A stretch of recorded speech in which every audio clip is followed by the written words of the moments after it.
Sekelompok pekerja industri kreatif di Surabaya menggelar pertunjukan busana dan kecantikan secara virtual.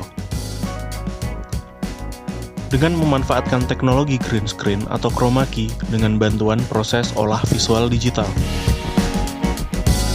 Pertunjukan yang tidak biasa ini bertajuk Virtual Beauty and Fashion 2020.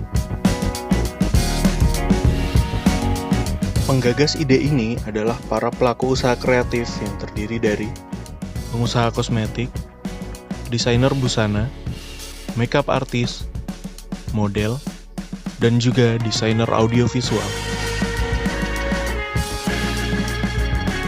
Yang melatar belakangi ide ini adalah mati surinya industri kreatif di Surabaya sejak pandemi COVID-19 mulai mewabah.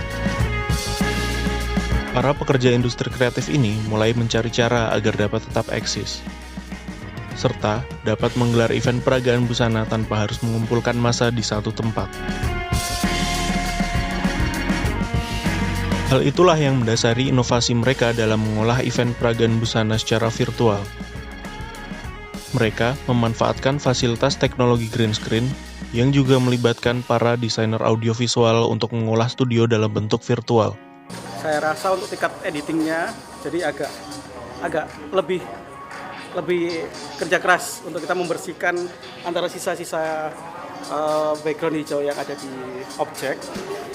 Jadi sampai bersih seperti ini kita membutuhkan lighting yang mumpuni yang pastinya. Jadi harus flat lightingnya, tidak boleh ada gelap terang di beberapa sisi.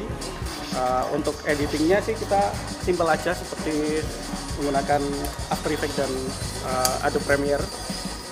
Dan juga ada teknologi kita membuat background dulu ini sebelum kita tentukan blockingnya, kita preview background dulu, kemudian baru kita untuk tagging videonya. Seperti kita tahu, kalau di dunia broadcasting kan sudah pada paham mengapa memilih warna hijau, karena warna hijau ini kromatiknya paling pekat di antara warna-warna yang lain.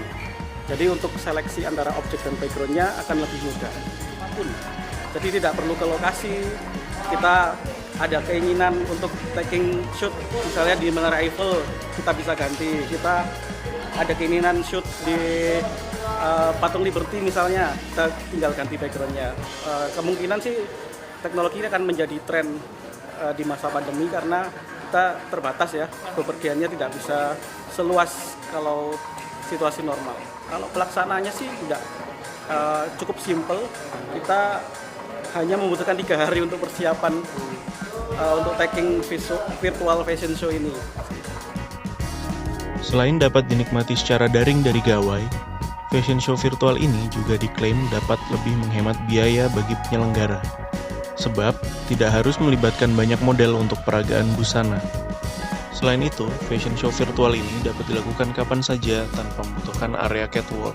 Acara Virtual Beauty and Fashion 2020 ini merupakan acara yang pertama di Indonesia. Sekarang dengan kecanggihan teknologi modern, ya ayo kita gunakan. Nah itu tadi, ya kan ada internet, ada apa segala macam, dan 3D lainnya sebagaimana. Hanya karena ini mungkin baru yang pertama kali ya, dan jadi kita harus dari editing apa segala macam, model yang dulu mana mereka biasanya runway itu 50 meter, ini mereka mungkin hanya jalannya mungkin 5 langkah aja, mereka biasa jalannya cepat, ini jalannya harus pelan-pelan, ini harus disesuaikan pula, gitu begitu. Ya, jadi di Virtual Fashion and Beauty 2020 ini kita hanya melibatkan 3 model yang mana itu akan dilipat gandakan menjadi 12. Nah itu tadi, itu menggunakan sarana metode teknologi semua, itu begitu.